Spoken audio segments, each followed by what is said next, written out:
भारतीय समाज में 30 से 32 साल की उम्र पार कर चुके युवाओं द्वारा बेरोजगार रहकर भी पूरे आत्मसम्मान के साथ यह कहना कि मैं प्रतियोगिता की तैयारी कर रहा हूं। जब आपने तैयारी शुरू करी आप कितने साल के थे? सर उस समय हम 18 साल के थे। और अभी हम 30 साल के हो गए। 30 साल के। एक अनोखी पर कई मायनों में चिंतनीय सामाजिक परिघटना बन गई है। यह बात सिर्फ आंकड़ों या व्यक्तिगत अनुभवों तक सीमित नहीं बल्कि बहुत गहरे सामाजिक, सांस्कृतिक और पारिवारिक मूल्यों से जुड़ी है। अगर आज किसी युवा से पूछा जाए कि वह क्या कर रहा है तो जो सबसे सामान्य उत्तर मिलेगा वह यही होगा कि वह किसी सरकारी या अच्छी निजी नौकरी के लिए परीक्षा की तैयारी कर रहा है, भले ही वह उम्र के तीसरे दशक में पहुंच चुका हो। यह चलन बहुत हद तक उस मानसिकता से जुड़ा है जिसमें शिक्षा को न केवल आजीविका बल्कि सामाजिक प्रतिष्ठा का सीधा साधन समझा जाता है।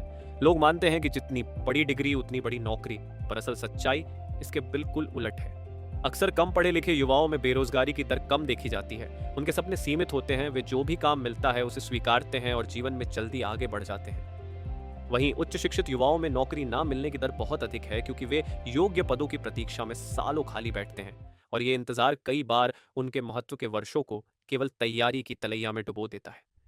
अगर आंकड़ों की बात करें तो सीएमआई तथा एनआईएसएसओ जैसी संस्थाओं की रिपोर्ट के अनुसार भारत में युवाओं 15 से 30 वर्ष की बेरोजगारी दर 2022 में 65% के आसपास पहुंच गई थी, जबकि 2009 में यह करीब 54% थी। यानी पिछले डेढ़ दशक में हालात और बिगड़ते गए। वहीं कम शिक्षा प्राप्त लोगों में यह दर अधिकतम 3 से 4% तक सीमित रहती है। असल में कम पढ़े लिखे युवा अपनी प्रारंभिक उम्र में ही छोटे बड़े काम स्वीकारते हैं, चाहे वह दिहाड़ी मजदूरी हो, दुकान पर सेल्समैन बनना हो या कोई तकनीकी काम सीखना। वे जल्दी काम शुरू कर देते हैं, रोजमर्रा की जिंदगी के संघर्ष में तप कर अपने कौशल को निखारते हैं और काम की गरिमा का मूल्य समझते हैं। इसके विपरीत उच्च शिक्षा प्राप्त व्यक्ति अक्सर सरकारी नौकरी की उम्मीद में वर्षों प्रतीक्षा करते रहते हैं, जिससे उनकी आर्थिक, मानसिक और सामाजिक स्थिति कमजोर होती चली जाती है। हमारे देश की सामाजिक और पारिवारिक व्यवस्था भी इस झुंझुने को मजबूती देती है। माता पिता, रिश्तेदार, पड़ोसी सभी मिलकर युवा को बार बार यही संदेश देते हैं कि सरकारी नौकरी ही असली सफलता है। प्रतियोगिता की तैयारी को एक सम्मानजनक मसला मान लिया गया है, भले ही वह तैयारी व्यावहारिक रूप से वर्षों तक चली जाए और आखिरी में परिणामदेही ना मिले। यही वजह है कि सामाजिक तौर पर कई बार 30 से 35 साल के आयु सीमा तक युवा बेरोजगार रहते हैं और इसमें परिवार भी सहारा बनता है। आमतौर पर कम पढ़े लिखे लोग अपनी उम्र के शुरू के ही सालों में काम शुरू करते हैं, अपनी जिम्मेदारियां समझते हैं और धीरे धीरे काम में निपुण हो जाते हैं। वे नए अवसरों को पकड़ लेते हैं, अपनी खुद की दुनिया बना लेते हैं और जीवन के संघर्ष में मजबूत होकर आगे बढ़ते हैं। असल में भारत में बेरोजगारी के आंकड़ों से कहीं बड़ी है हिडन अनएम्प्लॉयमेंट, यानी छुपी हुई बेरोजगारी, जिसमें बहुत सारे युवा प्रतियोगी परीक्षा की तैयारी दिखाते हैं पर असल में उनका समय और ऊर्जा व्यर्थ होती है। वे उत्पादक और रचनात्मक कार्यों से दूर रहते हैं। यह समस्या मूल रूप से सामाजिक मूल्य व्यवस्था की है। हमारे समाज में श्रम, संघर्ष और ईमानदार मेहनत को वह सम्मान नहीं मिलता जो बिना मेहनत के विरासत, अथॉरिटी या भ्रष्टाचार से मिले अधिकारों को मिलता है। हम ऐश्वर्य, आराम, पद प्रतिष्ठा को जरूरी मानते हैं, तभी हमारे फ्यूडल इतिहास, जातिवादी सोच और धार्मिक सांस्कृतिक मान्यताओं ने भी मेहनत को नीचा दिखाया है और आराम को ऊंचा स्थान दे दिया है। महिलाओं के दृष्टिकोण से देखें तो परिवारों में लड़कियों को भी यही शिक्षा दी जाती है कि अच्छी शादी ही उनके भविष्य की गारंटी है। काम करना या जीवन में आर्थिक रूप से स्वतंत्र होना उनके लिए मुख्य लक्ष्य नहीं बना है। श्रमशीलता हमारे धार्मिक व सामाजिक आदर्शों में दुर्लभ रही है और इसके चलते मेहनत करने वाले को अक्सर निम्न समझ लिया जाता है, जबकि मुफ्तखोर, रिश्वतखोर या जो बिना मेहनत के ऐश करता है उसे समाज में खूब तारीफ और सम्मान मिलता है।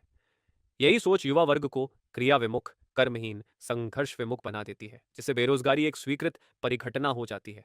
इसका हल हमारे सामाजिक मूल्यों को बदलने, कर्म, मेहनत और संघर्ष को सम्मान देने से आएगा। जरूरी है कि हम ये समझें, काम छोटा या बड़ा पैसे से नहीं मापा जाना चाहिए, बल्कि उसमें आने वाले संतोष, सीख और ईमानदारी से उसका दर्जा तय होना चाहिए। युवाओं को चाहिए कि वे किसी भी छोटे बड़े काम से शुरुआत करें। वही मोहल्ला साफ करना, लोगों की मदद करना या कोई छोटा बिजनेस शुरू करना भी एक सम्मानजनक काम है। जरूरत है कि युवा अपनी रचनात्मकता, कौशल और मेहनत से समाज की जरूरतों को पूरा करें। ऐसे अवसर अनगिनत अनगिनत हैं, उन्हें पहचानने और अपनाने की हिम्मत करें। अगर हम श्रम को समाज में अधिकार देंगे, मेहनती लोगों को आदर्श बनाएंगे, हर छोटे बड़े काम को इज्जत देंगे, तो बेरोजगारी स्वतः कम होने लगेगी।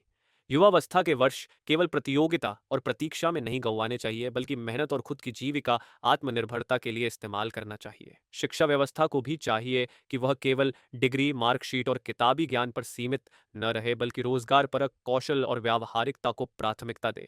यदि कौशल शिक्षण, तकनीकी ट्रेनिंग और उससे जुड़ने के लिए शिक्षा संस्थानों और समाज में माहौल बने, तो बेकार या छुपी बेरोजगारी कम की जा सकती है। रोजगार पाने के लिए सिर्फ नौकरी की तलाश ही नहीं, बल्कि खुद को काबिल बनाने के विविध उपाय, जैसे स्वरोजगार, उद्यमिता, स्टार्टअप्स, स्थानीय सेवाओं में काम, हल्की तकनीकी सेवाओं का अभ्यास, इन्हें अपनाना जरूरी है। साथ ही सरकारी नौकरी की प्रक्रिया में भी पारदर्शिता और गति लाना होगा। सालों तक परीक्षा देने और परिणाम आने के इंतजार की जगह परीक्षा प्रणाली में सुधार होना चाहिए, ताकि योग्य युवा जल्दी से रोजगार पा सकें या नए क्षेत्रों में काम शुरू कर सकें।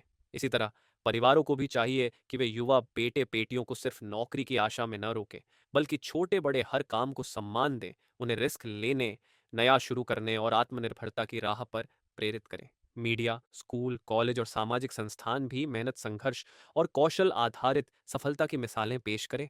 Not only IAS, IPS, doctor, बल्कि छोटे उद्यमी, वर्किंग वुमन, किसान, दुकानदार, टेक्नीशियन, आर्टिस्ट, जीने वाले लोगों को भी आदर्श बनाएं। सकारात्मक दृष्टिकोण और सामाजिक बदलाव के साथ अगर युवा नए कौशल सीखें, स्थानीय स्तर पर काम करना शुरू करें, अपने जुनून और खुशी के अनुसार रास्ता चुनें, तो रोजगार के अवसर कई गुना बढ़ जाएंगे और समाज भी ज्यादा उत्पादक बनेगा। बार बार वही प्रतियोगिता, सरकारी नौकरी या नौकरशाही का सपना लेकर सालों तक बैठना सफलता की गारंटी नहीं है। सच्ची सफलता है अपनी मेहनत, कौशल और संघर्ष से समाज में योगदान देना और खुद को हर दिन बेहतर बनाना। अगर आप अभी भी बेरोजगार हैं, तो आपसे अनुरोध है, अपने आसपास की दुनिया को देखिए, उसकी ज़रूरतों को समझिए। कोई काम छोटा नहीं है, हर काम में सीख, सम्मान और संतोष मिलता है। अपने मोहल्ले की समस्या हल करें, कोई डिजिटल सेवा शुरू करें, कृषि, रिटेल, हेल्थ या एजुकेशन में प्रैक्टिकल समाधान खोजें, टीम बनाएं, मदद लें और खुद को आगे बढ़ाएं। दुनिया उन्हीं का स्वागत करती है जो लगातार सीखते, आगे बढ़ते और अपना रास्ता खुद बनाते हैं। युवा वर्ग ही समाज को बदल सकता है, इसलिए मेहनत करें, संघर्ष करें, कोशिश करें और समाज में योगदान दें। यही सफलता की कुंजी है। आपकी यात्रा में कठिनाइयां आएंगी, लोग हंसेंगे या आलोचना करेंगे, लेकिन अगर आपने लगन और ईमानदारी से काम किया, तो एक दिन आपको समाज और परिवार दोनों सम्मान देंगे। बेरोजगारी समस्या नहीं, चुनौती है। इसे लड़कर, अपना कौशल निखार के और सामाजिक मूल्यों को बदलकर ही हराया जा सकता है। अंत में यही कहना चाहूंगा कि बेरोजगारी सिर्फ एक सरकारी या सामाजिक आंकड़ा नहीं, यह सोच, संस्कृति और हमारी आदतों की गहराई में बसी चुनौती है। बदलें अपने सोच, बने मेहनती और आत्मनिर्भर। जीवन में छोटे बड़े प्रत्येक काम को सम्मान दें, लगातार प्रयास करें। एक दिन यही प्रतिबद्धता और संघर्ष आपको मंजिल तक पहुंचा देगा। अपने युवा जोश को ठहराव की अंधेरी गुफा में न गवाएं, बल्कि रचनात्मक मेहनत और सकारात्मक सोच से खुद को और देश को आगे बढ़ाएं। यही असली सफलता है और इसी से बेरोजगारी का समाधान निकलता है।